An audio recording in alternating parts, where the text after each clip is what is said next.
La historia de Mogolistán es como un capítulo olvidado del gran libro, escondido entre las líneas de las biografías de Genghis Khan y Tamerlán.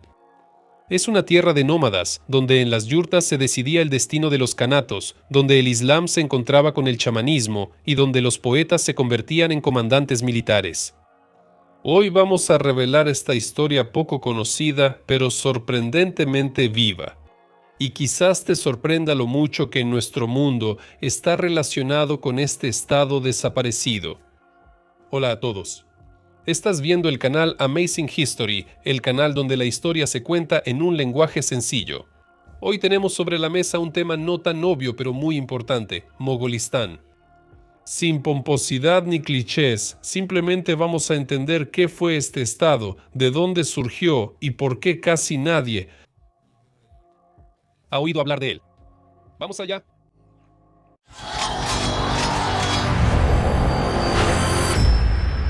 Si vivieras en el siglo XIV y miraras un mapa de Asia Central, verías que al este de Samarcanda no hay un vacío, sino una vasta extensión ocupada por nómadas.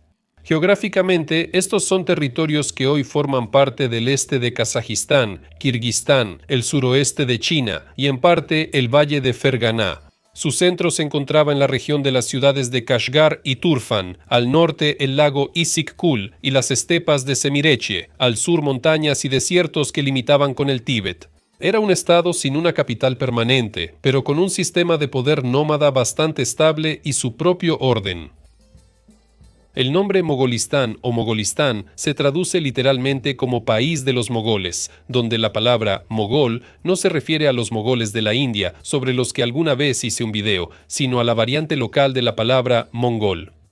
Es decir, se trataba de los descendientes de las tribus mongolas, principalmente de los chagataíes, que después de la disolución del imperio mongol se establecieron en estas estepas. Ahora pasemos a cuándo y por qué surgió todo esto. Después de la muerte de Genghis Khan, su imperio fue dividido entre sus hijos. La parte central, desde el Sir Daria hasta el Altai, le tocó a su segundo hijo, Chagatai. Con el tiempo, el Kanato de Chagatai se dividió en dos, una parte occidental con centro en Maveraunayr y una parte oriental. Esta última fue la que se convirtió en Mogolistán. Esto sucedió aproximadamente en la década de 1340, cuando el poder central en el Ulus de Chagatai se debilitó y las élites locales decidieron que era más fácil vivir por separado. Así surgió un estado que era mongol por origen, túrquico por lengua y musulmán por elección. Si algún director decidiera hacer una serie sobre la fundación de Mogolistán, la primera temporada definitivamente se llamaría Tughluq Timur, el comienzo. La historia de su ascenso es una mezcla de cuentos, leyendas y política real. Y debemos agradecer por esto a Mirza Haidar, una persona sin la cual casi no sabríamos nada sobre Mogolistán. Él era nieto de uno de los emires Duglat, nació a finales del siglo XV y pasó su vida entre palacios, tiendas y campañas militares. Y él no solo observaba, él participaba. Su obra Tarikh-i Rashidi no es una crónica seca, sino algo vivo y en ocasiones muy personal, un testimonio. Ahí hay muchos recuerdos, poesía, reflexiones filosóficas y al mismo tiempo es la principal fuente sobre la historia de Mogolistán. Sin él, solo tendríamos fragmentos, pero gracias a él tenemos una imagen completa. Entonces, para entender cómo surgió Mogolistán, hay que empezar por la familia. Había un Khan llamado Isam Buga, descendiente de Genghis Khan por la línea de su hijo Chagatai. Él gobernaba la parte oriental del antiguo Ulus de Chagatai, las estepas y oasis del futuro Mogolistán. Pero cuando murió, resultó que no tenía un heredero directo, al menos oficialmente. Las tribus de la estepa se quedaron sin un centro de poder. Cada uno tenía su propio campamento, su gente, sus intereses. El Ulus mogol comenzó literalmente a fragmentarse. En esa situación, se necesitaba a alguien que pudiera unir a todos. Uno de los emires más influyentes, Bulajin del clan Duglat, lo entendió. Si no encuentran a un Khan, el estado se irá al demonio. Disculpen el juego de palabras. Entonces, los acontecimientos posteriores se desarrollaron siguiendo las mejores tradiciones de las telenovelas indias y turcas. Este Bulaji sabía que Isam Bugi podría haber tenido un hijo. Pero todo era bastante confuso. Una de las esposas del difunto Khan, Manlik Yatun, estaba embarazada cuando la otra, la esposa principal, por celos la entregó al harén de Buga, otro noble. Y todo esto se mantuvo cuidadosamente en secreto. Al niño que dio a luz Manlik lo criaron como a un niño común. Se llamaba Tughluq Timur. Bulaji le encargó a su hombre, Tash Timur, que encontrara a ese niño. La búsqueda fue literalmente épica. Tash Timur emprendió un largo viaje por los campamentos nómadas, llevando consigo 300 cabras para alimentarse de su leche en el camino. Y entonces, cuando le quedaba la última cabra, encontró al niño. Ya había crecido, vivía entre gente sencilla, sin saber que tenía derecho al trono del Khan. El camino de regreso resultó ser igual de dramático. Al cruzar el paso de Tughluq, Timur cayó en una grieta helada. La caravana siguió adelante. Nadie se dio cuenta. Solo un comerciante llamado Bekzak regresó, bajó a la grieta y sacó al niño. Y esto no es una invención literaria. Todo está descrito por Mirza Haidar en el Tarikh y Rashidi. Y sonaba como una escena real de una epopeya. Cuando llegaron a la ciudad de Aksu, el emir Bulaji proclamó a Tughluq Timur como Khan. Es precisamente a partir de este momento que comienza la historia de Mogulistán como un estado independiente. Pero la verdadera fama de Tughluq Timur ni siquiera está relacionada con el hecho de que se convirtiera en Khan, sino con la clase de Khan que llegó a ser. Todo cambió después de una cacería. El Khan, que en ese entonces aún era joven y seguro de sí mismo, ordenó alimentar a los perros con carne de jabalí, un entretenimiento común en ese momento. De repente, un desconocido con sus pertenencias apareció ante ellos. Lo capturaron por invadir los terrenos de caza del Khan y lo llevaron ante Tughluq Timur. El Khan lo miró. Frente a él había un extranjero, un tayiko. Así llamaban entonces a los musulmanes sedentarios que hablaban persa. Y le hizo una pregunta que sonaba a desafío. ¿Eres mejor tú o este perro? La respuesta no solo fue atrevida, también fue filosófica. Si tengo fe, soy mejor, si no, el perro es mejor que yo.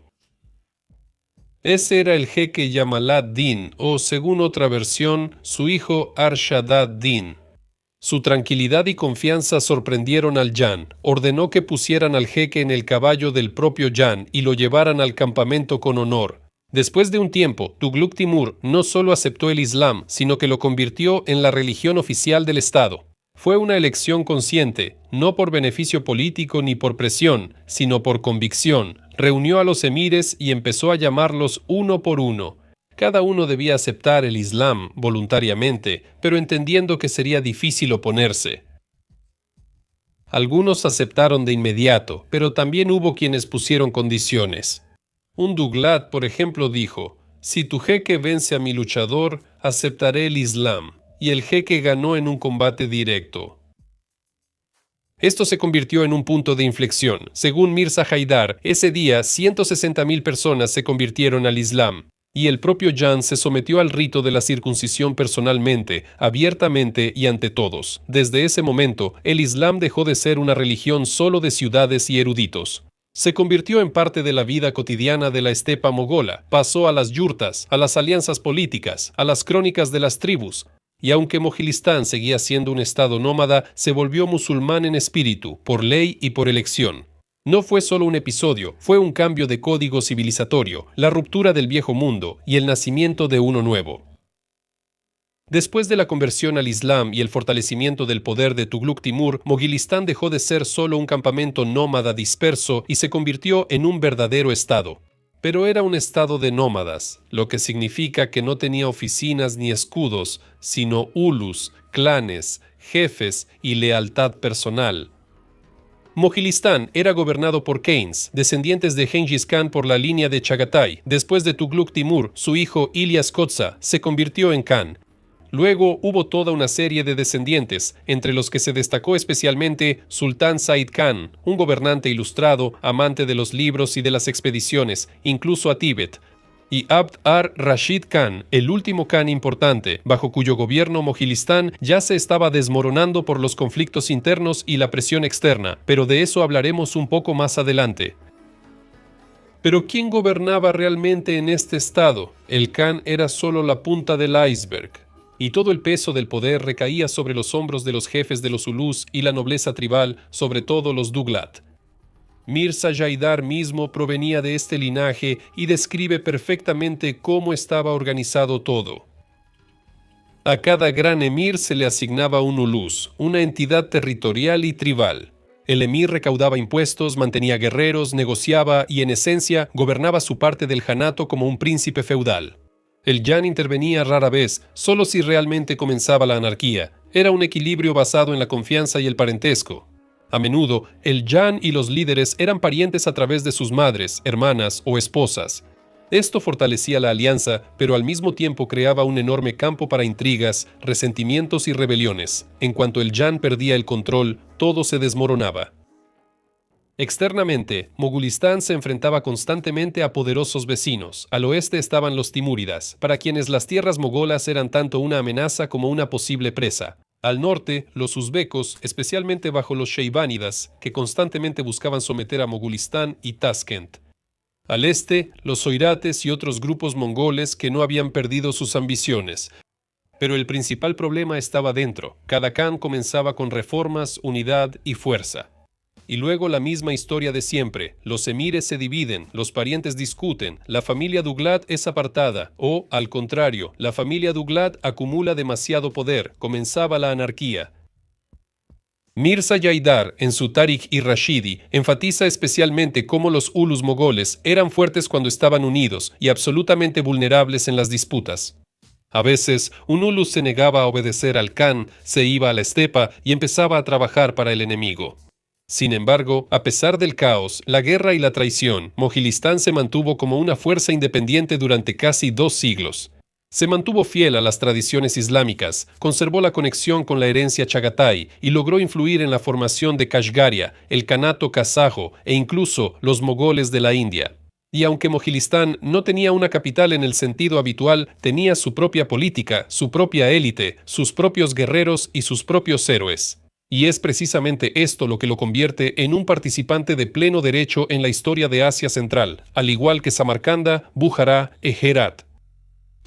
Cuando hablamos de élite, normalmente imaginamos a funcionarios con túnicas, plumas en los turbantes y arquitectura persa. En Mogolistán todo era un poco diferente. Era una élite de nómadas y no se parecía en nada al visir y shaji de Shiraz. El principal pilar de la élite mogol era la ya mencionada familia Duglat. No es solo una nobleza, es una dinastía dentro de la dinastía. Ellos provenían de antiguas tribus turco-mongolas, vivían en Mogulistán desde el siglo XIII y eran algo así como administradores y regentes bajo los khanes. Los Duglat tenían sus propios ulus, sus propios guerreros, sus propios palacios. Ellos nombraban y derrocaban a los Khains, como por ejemplo Bulaji, quien encontró a Tughluq Timur y prácticamente lo puso en el trono. Su estatus era casi igual al de los Khains, especialmente en los periodos de debilidad del poder central. Mirza Jaidar también era un Duglat, y él escribe directamente: si no fuera por nosotros, nadie se acordaría del Khan. ¿Subjetivo? Es posible, pero el papel de los Duglat en la administración del ejército y la política religiosa no deja lugar a dudas. ¿Cuál es la diferencia entre la nobleza nómada y la sedentaria? La nobleza sedentaria, por ejemplo, en Samarcanda o Herat, vivía según las leyes del mundo urbano: impuestos, funcionarios, pluma, sello, papel. Tenían arquitectura, etiqueta palaciega y tradiciones del Islam letrado. La élite mogola eran gente de tiendas de campaña, caballos y clanes. El poder no se basaba en el papel, sino en la lealtad personal, el parentesco y la fuerza militar. Había leyes, pero a menudo eran orales. La religión era el Islam, pero con elementos chamánicos y sufíes añadidos. La vestimenta era más bien militar que de gala. La riqueza era la cantidad de yurtas, manadas y guerreros leales, no puertas de oro.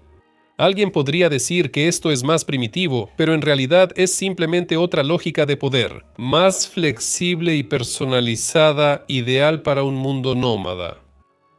La arqueología lo confirma. La élite mogola dejó huellas muy marcadas, especialmente en la cultura funeraria.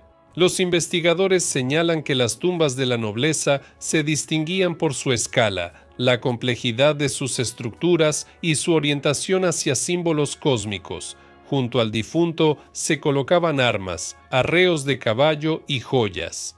Eran objetos de prestigio, no solo pertenencias. A menudo se encontraba oro, plata y porcelana china en las tumbas.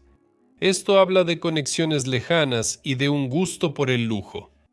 El propio rito funerario, según los investigadores, recordaba a un teatro de poder. No era solo una despedida, sino una afirmación. Esta persona era parte de la élite y su estatus se mantiene incluso después de la muerte. Detalles como el cinturón o el tocado no solo se encuentran en los entierros, eran una parte importante del lenguaje simbólico del poder en vida. El cinturón de un hombre noble no es solo un simple cinturón, sino un signo visible de estatus, como una medalla o un uniforme. El tocado no solo es una protección contra el sol, sino también un marcador de linaje, edad y posición en la jerarquía. Estas señales distinguían a la élite de los guerreros comunes tanto como los títulos. Y aunque el estilo de vida nómada puede parecer espartano, en realidad la élite mogola vivía con abundancia y un fino sentido del estilo. Mirza Haidar recuerda, en su corte tenía maestros en oro, ornamentos, joyería y armaduras. Todo lo que en las ciudades sedentarias se construía de piedra, en Mogolistán se hacía de cuero, fieltro, madera y metal. Pero el nivel de gusto y ejecución no era inferior al de la ciudad. Así era la élite de Mogolistán, móvil, ricamente vestida, armada y capaz de decidir el destino de Lulus no solo con la palabra, sino también con el sable. El poder se sostenía precisamente en personas así, y era entre ellos donde surgían aquellos que asumían más que solo la administración.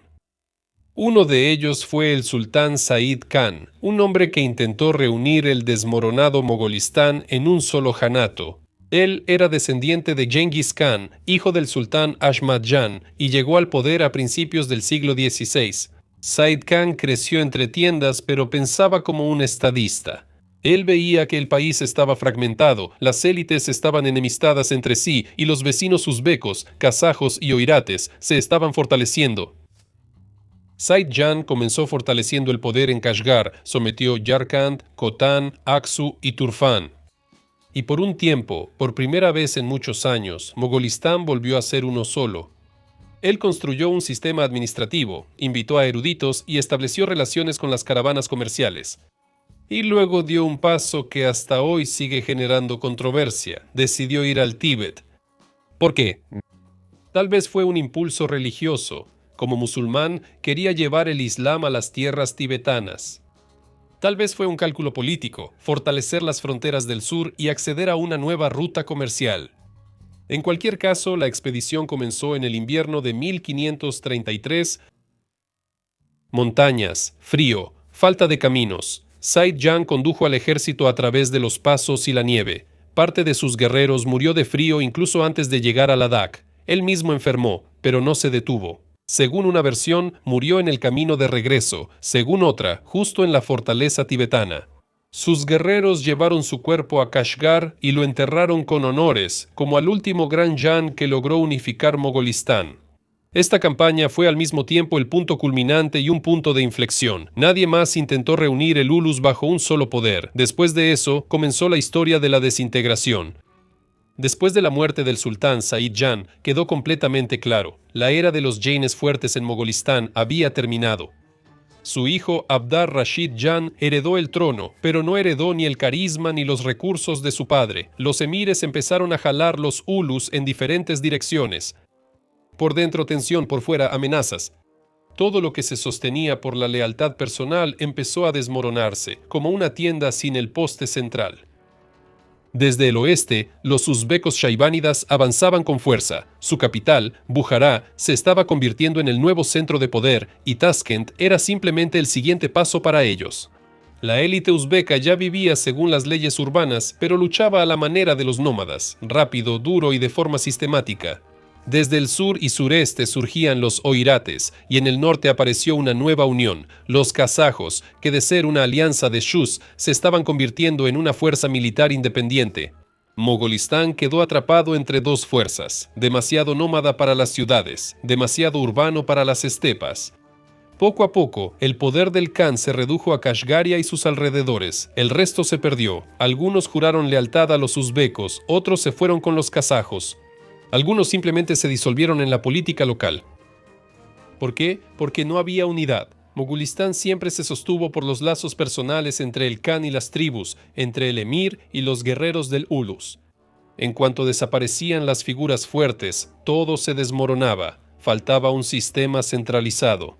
Los Keynes no lograron convertir el imperio nómada en uno administrativo. Cada Ulus era demasiado independiente como para someterse durante mucho tiempo. Pero Mogulistán no desapareció sin dejar rastro. Se disolvió en la historia de otros pueblos, dejando huellas notables en la cultura, las dinastías y la memoria histórica. Para los uigures, se convirtió en la base de la tradición estatal del Turquestán Oriental, con su centro administrativo en Kashgar, las hermandades sufíes y la herencia islámica. Para los kazajos, a través de los lazos de parentesco con la nobleza Chagatai, una élite esteparia común, el modo de vida nómada y el sistema de Ulus. Para los kirguises, a través de alianzas políticas, conflictos y la vecindad territorial en Issyk-Kul y Semireche. Incluso los uzbecos, que finalmente desplazaron la dinámica mogol y la dinastía de Taskent y Ferganá, heredaron parte de la cultura política de Mogulistán, el respeto a los chingísidas, el apoyo en alianzas tribales y el culto al líder militar, el Khan. El poder en el estado sheibánida ya no era timúrida, pero tampoco completamente persa. Tenía elementos mogoles, solo que bajo otros nombres. Y en el sur, en la India, la dinastía de los grandes mogoles remontaba directamente sus orígenes a Chagatai. Babur, su fundador, era nieto de una princesa mogola y su primo hermano Mirza. Haidar, autor de Tarish y Rashidi, luchó en el Himalaya y formó alianzas en Cachemira. Y nos dejó el principal testimonio de una época que él mismo consideraba en vías de desaparición. Su libro se convirtió no solo en una crónica, sino también en la lápida de todo un mundo, el mundo de las tiendas, las alianzas tribales y los gobernantes que vivían según las leyes de la estepa. La historia de Mogulistán no trata sobre victorias ni sobre imperios de mármol. Es una historia sobre cómo puede vivir y sobrevivir un estado en movimiento, sin muros, pero con memoria. No hay arcos triunfales, pero sí ríos, montañas, pasos, yurtas y personas que construyeron el poder no de piedra, sino de confianza, sangre y palabra. Mogulistán no se convirtió en una gran potencia, pero se convirtió en un puente entre la estepa mongola y el oriente musulmán, entre la tradición nómada y la historia escrita. Y si hoy su nombre está casi olvidado, no es porque fuera insignificante, sino porque no encajaba en los formatos habituales de los vencedores. Eso es todo por mi parte. Gracias por ver y nos vemos en el próximo episodio.